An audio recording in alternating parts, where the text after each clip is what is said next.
Hello all. If you want this handle on Ford Mondeo to look good, you can remove it on the car. You use something like this to paint it, and you use the clear coat to paint it also. So I already put the base coat.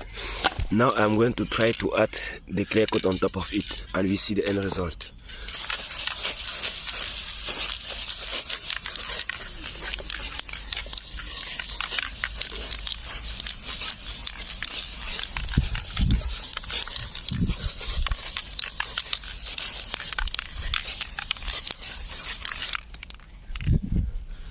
Okay, and we need to leave it to be dry. Thank you for watching. Like and subscribe. Bye.